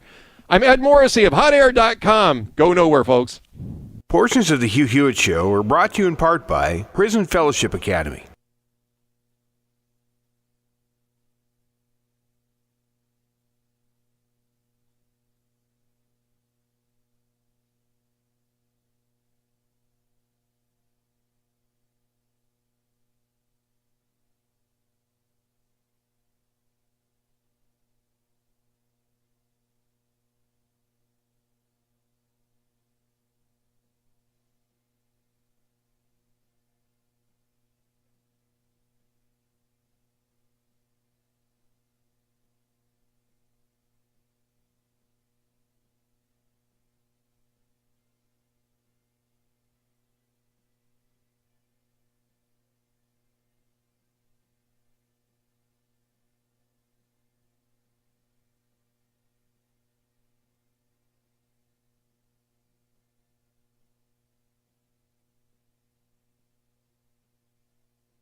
Welcome back. I'm Ed Morrissey of HotAir.com, filling in for Hugh today from the ReliefFactor.com studios. Today is the final day, by the way, of Hugh's branding campaign on behalf of Prison Fellowship Academy. So one final time, I'm inviting you to go to HughHewitt.com and click on the Breaking the Cycle of Crime banner to be inspired and encouraged that with God, all things are possible. This is the story of Daryl, a young man who got in with the bad crowd early in life. Here's Daryl in his own words. I was born and raised in Crosby, Texas, in a family of 12, and I was the youngest. My father wasn't nowhere around. I got involved in running with guys that used to drink and smoke. But at the age of 18, I experienced something that was called crack cocaine, one of the worst drugs that a person can ever experience in his life. Daryl ended up in prison, out of luck and out of hope. But like so many others Hugh's introduced you to this past month, Daryl was blessed to become part of the nonprofit Prison Fellowship Academy program. And all these years later, he's not only been released from that correctional facility, but he's now returned to mentor other younger inmates on biblical values. We're proud we could open so many people's eyes to the great work of Prison Fellowship Academy, and I hope you'll take a moment to visit HughHewitt.com and learn more by clicking on the Breaking the Cycle of Crime banner. Breaking the Cycle of Crime banner, HughHewitt.com. We interviewed Dan Caballero yesterday about Prison Fellowship Academy. They're doing great work there, great and necessary work. So please, again, click on that Breaking the Cycle of Crime banner at HughHewitt.com. Returning back to energy, I want to talk about one thing in the everything old is new again category. I mentioned in the last segment that official Washington is starting to buzz about a gas tax holiday. This was another idea that was floated in 2008. Hillary Clinton and John McCain both thought it was a great idea. Barack Obama said, no, this is a dumb idea. It doesn't really actually solve anything, which is actually entirely true. 14 years later, Brit Hume agrees with Barack Obama, kind of. I'm just joking. Cut number 6. Well, the Democrats are in a real jam because nobody thinks the gas prices are going to be reduced significantly enough by Election Day that people will not consider it and general inflation generally an issue. So they're trying to do something because so far what they've talked about hasn't made a difference. And it's something people feel every day. Everybody feels it. So they're trying to do something now. The gas tax is about 16 or 18 cents a gallon. That'll make some difference, but not enough to overcome as big an increase in gasoline prices as we've seen. So, I think it probably is useful to them to say at least we did something. But I don't think, and of course it deprives the Treasury of money that's supposedly available for infrastructure. That's what the gas tax is supposed to pay for, roads, bridges, and the like.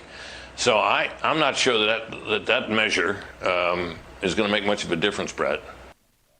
It's not going to make any difference because, first off, what it's going to do is it's going to spike demand to the point where that the prices are going to rise, probably eating up most, if not all, of that gas tax holiday.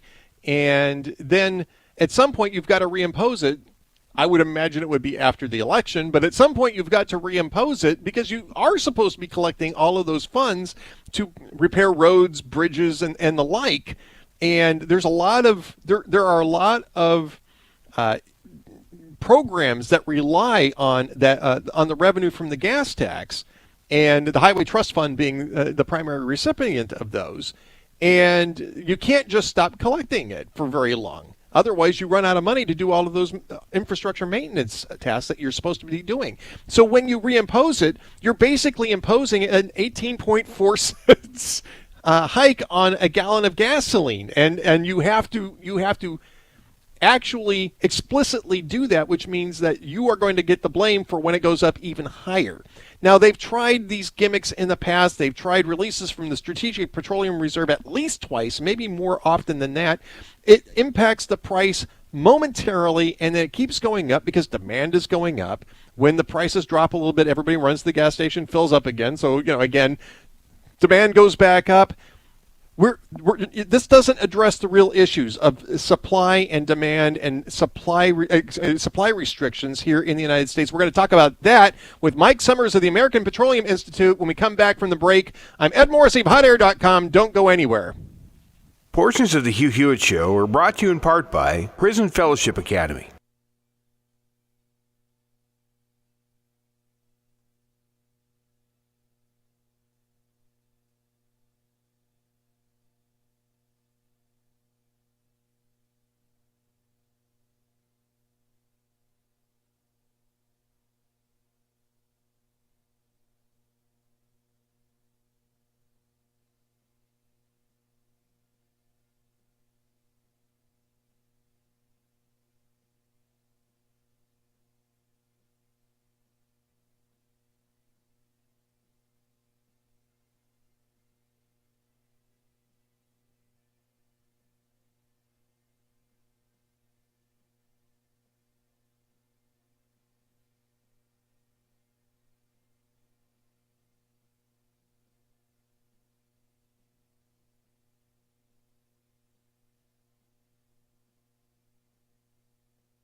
Welcome back. I'm Ed Morrissey of HotAir.com, coming to you live from the ReliefFactor.com studios in Texas, where we're trying to pick up the pieces of a rational energy policy, which have fallen apart from for the last 18 months. Joining us to discuss this is Mike Sommers, President and CEO of the American Petroleum Institute. They're at API.org. And Mike, I've been looking forward to talking with you to get at least some response to Joe Biden's continuous claims about record profits and corporate greed, and that being the cause of high gas prices and inflation today. I mean, just a whole series of nonsense over the last couple of weeks, and I'm sure that you've had a few choice words to say about some of that. Ed, great to be with you this morning. I'm a longtime listener, but first-time caller, so it's a real pleasure to be with you today. But you're right. This has been quite the whirlwind. We started this administration with them canceling the Keystone XL pipeline, delaying permits and leases on federal lands. They proposed new taxes on the oil and gas industry. It was just this endless stream of efforts to really diminish what is, in my view, the most important industry in the world, the American oil and gas industry. Really the engine of the world economy. And by the way, it's also the industry that pulled us out of the 2008 financial crisis because of the fracking revolution that started right there in Texas. So it really was a tragedy, that first year of this administration, what they did to really diminish this homegrown American industry. And, over the course of the last few months, what we've seen is the consequence of those policy decisions. And so what they're trying to do now is trying to put Humpty Dumpty back together again. But the truth of the matter is that these are long-term investments. And it took a long time to put us in this position that we're in today. And it's going to take us some time to get out of it. But really what it's going to require is some real policy changes from the Biden administration.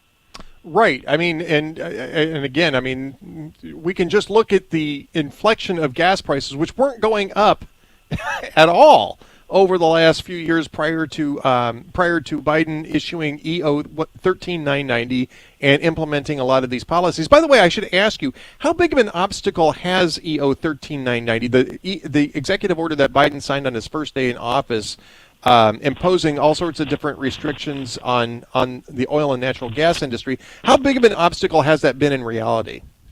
So I think the biggest consequence of what they put into place on day one is really a lack of investment within the industry itself. And that's been the biggest challenge, is that to even provide for what we expect to be future demand, this industry requires billions of dollars of investment every single year.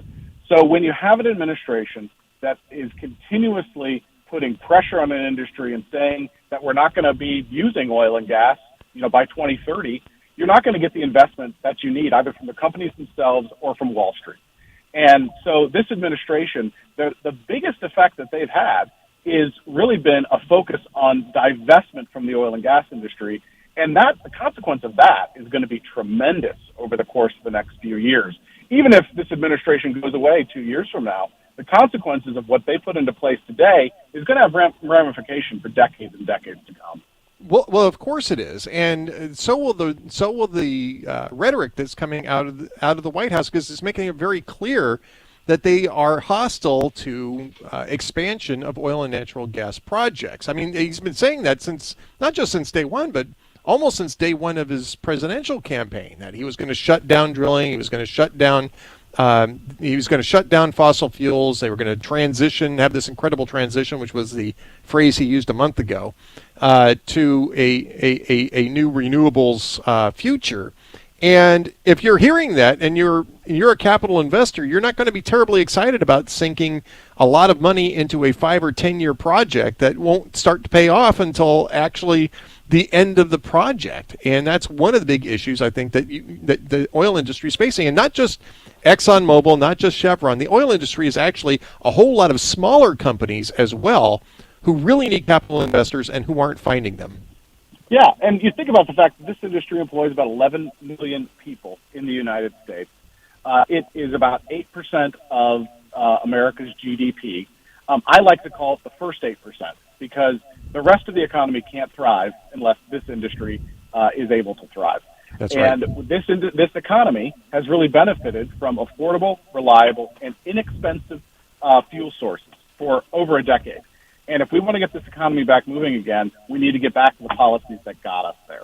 We're going to get to what Mike Sommers from American Petroleum Institute and what API are proposing for that. They have a 10-point plan, because a lot of times people will challenge me, what's your plan? What's your plan? Well, I mean, I already know what my plan is. I've been writing about it since 2008. You need to incentivize an expansion of exploration and extraction. You need to expand refinery capacity. You need to structure this in a way so that long-term investors don't get scared off by election cycles, and you need to make sure that we are self-sufficient when it comes to energy. That doesn't mean just oil and natural gas, by the way, but it certainly has to include it.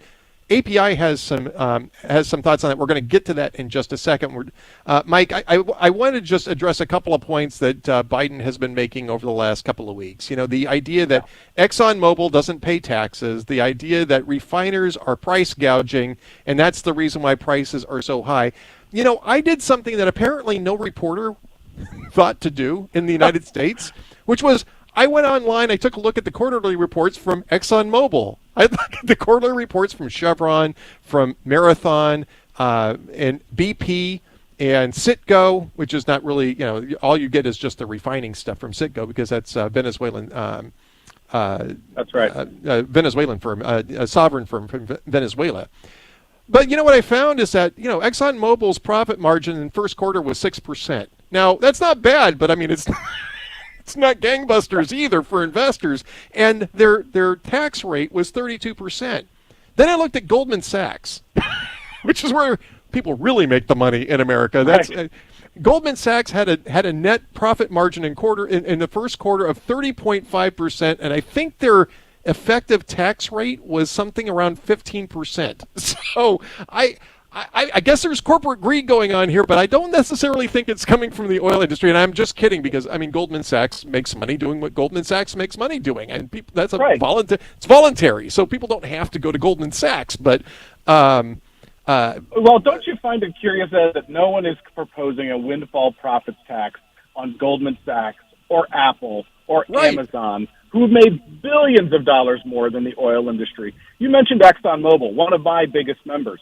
ExxonMobil lost $20 billion in 2020 as a consequence of the demand destruction that occurred because of the global pandemic. When everyone stopped going to work, stopped going to school, Western economies basically shut down. That demand destruction led to a significant decline in company profits. So no one was talking about, we weren't asking for a government bailout at that point. That certainly wasn't the case of other industries. But I do think you have to put some of these profits in perspective when you're looking at it. And as we discussed, we need policies that actually advance American energy independence and American energy security, and that's not what we're getting today.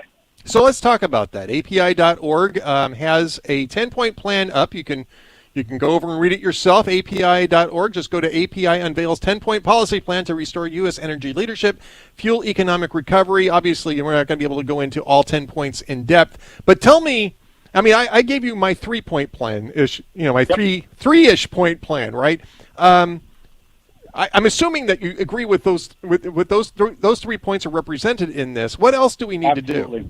Yeah, so you talked about some of them. First of all, we need to reverse a number of these Biden proposals from getting pipeline infrastructure back up and going. That Keystone decision was really the industry itself. There are hundreds of thousands of miles of pipelines already in this country, but that requires continually updating that infrastructure so that we can get the product from where it is to where it needs to be. And what you've seen under this administration are continued regulatory delays on infrastructure development. Keystone was just the tip of the iceberg. It has continued throughout this administration with new regulatory requirements from the administration itself and from the federal agency that regulates this. So we need to reverse those decisions. You could do that with the stroke of a pen. But Congress also needs to get involved here as well. We need to open up our federal lands and waters to more development. The administration, for example, has not put into place a new 5-year plan for leasing in the Gulf of Mexico. The Gulf of Mexico accounts for about 15% of America's oil production today. Without the 5-year plan, which is required by law, we can't develop any more of the Gulf of Mexico. They were supposed to have that done by June 30th, and instead they're starting the process on June 30th. That means no lease sale in the Gulf of Mexico after June 30th. An absolute disaster for the Gulf. And by the way, for those who are concerned about environmental performance, as we are, those are the lowest carbon-intensive barrels that we produce in the United States. We should be investing more in the Gulf of Mexico. There are a couple of other things they can do. For example, the SEC just proposed a disastrous new climate disclosure regime, not just on our industry, but on every industry. And trade associations like API are stepping up to fight that SEC climate disclosure regime. That needs to be reversed immediately, because what that does is it's going to diminish investment in our great industry, which we've already talked about. It requires billions of dollars of investment every single year. So these are just a couple of the different ideas that we've put forth in the API 10 for 22 plan, which, again, as you mentioned, you can find at api.org. Mike Sommers, President and CEO of American Petroleum Institute, thank you so much for being with us. Again, go to api.org. You can find that 10-point plan. It's a common-sense energy plan. That's what's missing in America right now. I'm Ed Morrissey of hotair.com. We'll be right back. Hi, it's Hugh Hewitt. I'm up at the Northern Boundary trying to get the summer studio, I call it, the Northern Boundary studio, where I keep watching the Canadians trying to sneak across the border. If you're trying to buy a house somewhere, you need AndrewandTodd.com. Andrew Del Rey and Todd Avakian. I talked to Andrew on Thursday of last week at length. The refi market is dead. He told me that. Interest rates have gone up to 6 and 7%, and nobody needs to refi a 3% into a 6%. You might need a reverse mortgage if you're a senior and you're sitting on a paid-off home and you're just tired of making ends not meet because of the inflation that Joe Biden has unleashed. So if you're buying a home, and lots of people are buying second homes because they realize that's not a Bitcoin investment, that's dirt. That's real estate with a house on it. That's a good investment. Or if you simply have to buy a house and you need financing, you're putting 20% down, or you're a mother, a father, a grandparent, and you want to become a non-occupying co-borrower to help your son or daughter get into a house with a 6% rate, AndrewandTodd.com. You can answer a couple of questions online, or you can simply call them, 888-888-1172. You'll be glad that you did. Don't forget as well, ReliefFactor.com. I remind you about this every hour, even when I'm not in studio, and wonderful Ed Morrissey fills in for me because I can't get power. Ed Morrissey takes ReliefFactor.com. I don't know if he does. I do every single day. Every single day, whether I'm in D.C., in California, on the northern border, or patrolling the southern border, as occasionally I will do. I want ReliefFactor.com to be a part of your life because it works. I carry it in curcumin, resveratrol, and omega. Those are the 4 natural supplements, no drugs involved, that help activate the body's natural anti-inflammatory system so that those aches and pains that come with aging and exercise don't plague you. Now, maybe you don't exercise. Maybe you're a toadstool. That's fine, too. You're still going to get old today, and that's going to mean more aches and pains. But ReliefFactor.com will help you if you give it a shot. $19.95, no inflation in the starter pack, 3-week trial supply. Join the tens of thousands of people who take it every day, the hundreds of thousands of people who take it every single week. ReliefFactor.com. It works for me. You should give it a try. Ed Morrissey will be right back. Portions of the Hugh Hewitt Show brought to you by Sierra Pacific Mortgage. For more info, call 888-888-1172.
We are family here at Salem Radio. I'm Ed Morrissey of HotAir.com, filling in for my brother Hugh from the ReliefFactor.com studios.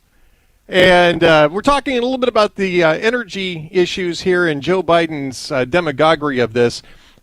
Before I get to how the fact checkers handled Joe Biden this week, let's hear from John Kennedy about the media's credibility at this point in time. Cut number 5. Well, for me, never. And I don't have any inside information, Bill, but I've read about this, and it looks to me like it's just another example of a bunch of agenda journalists trying to make Democrats look good and Republicans look bad. And that's why I've said in another context, that's why the American people they're not fooled. They trust the media now like they trust gas station sushi. And the media, everybody knows that, but not everybody, but many members of the media have no self-awareness. They think they're fooling the American people. Well, my guess is they were shooting skips. So let's stop there because I just love this. People trust the media like they trust gas station sushi. That's Senator John Kennedy from Louisiana, who assessed that. And let's see if we can check that against the record. You know, Joe Biden has issued a lot of false statements about the oil industry. I mean, we played a couple of them today. We played a couple of them yesterday about corporate greed and about record profits and about price gouging and about not paying any taxes. How ExxonMobil doesn't pay any taxes when they paid the 32% tax rate in the first quarter of this year on their on what ended up being a 6% net profit margin quarter for them. You'd expect that the people who were fact-checking the heck out of the previous president, not for no good reason, by the way, granted, would be on top of this. They'd be on top of this. Well, let's check and see where the fact-checkers are on this, the media fact-checkers. Let's go to factcheck.org. What is it that they're covering at the top of factcheck.org? Kansas cattle died after unusual heat wave, contrary to baseless claims online. Okay. Well, maybe the next one down. NRSC's misleading Green New Deal attack on Fetterman. Okay. Well, maybe there's something else. I don't know. Post distorts questionable study on COVID-19 vaccination and EMS calls. Nothing on there about that. Okay, so that's factcheck.org. How about PolitiFact, which is the Poynter Institute sponsors PolitiFact, right? This the Poynter Institute is a journalistic institution, right? They're focused on journalism, on promoting journalism. What are they covering? The latest fact checks. Zach Nunn took money from an Adventureland CEO, then sponsored legislation to loosen amusement park safety rules. A child died. Zach Nunn put his big donor first, ahead of the safety of Iowa families. That was mostly false. Okay, well, so that's not Joe Biden. Has nothing to do with energy policy or anything else like that. What's the next one down? Photo shows Kim Jong-un's weight loss. That's also false, by the way. Apparently, the photo doesn't.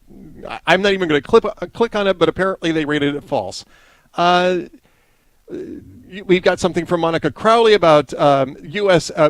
Communists seizing control of U.S. entertainment. We've got a false photo showing U.S. Representative Lauren Boebert with 2 scantily dressed men. There is, again, nothing here about Joe Biden. I don't know what's going on in the journalism industry. So let's go to the Associated Press. The Associated Press, of course, feeds a number of media outlets and also gets contributions from a number of media outlets. It's sort of like a co-op, if you will. At least that's sort of the model. And what do they mention about Joe Biden? Well, the only mention of Joe Biden in the most recent week wrap-up of fake news was that the photo of Dwayne "The Rock" Johnson in an anti-Trump T-shirt was edited, and Joe Biden only gets noted in this by noting that Johnson endorsed, The Rock endorsed Joe Biden in 2020, which we know. So that image is actually fake. If you're seeing The Rock in an anti-Trump T-shirt, it's fake. Now, don't you feel good to know that's what's going on? What else are they covering over there? A headline states that UN warns of massive refugee movement from Africa, 500 million people on their way to Europe. That's fabricated. Okay, well, it's good to know. They're also saying that fabricated as a drag performer flashed their genitals to children while reading aloud in a Minnesota library. Apparently, the story was that they had several layers of nylon stockings on, so nobody saw nothing. I'm still not sure why that's a thing. First off, and why it required an AP fact check. No, not a single word. So that's the reason why people trust media like they trust gas station sushi. I have just fact-checked John Kennedy's statement. I find it to be true. I'm Ed Morrissey of HotAir.com. Thanks for listening. Hugh will be back tomorrow, so tune in. Portions of the Hugh Hewitt Show are brought to you in part by Prison Fellowship Academy.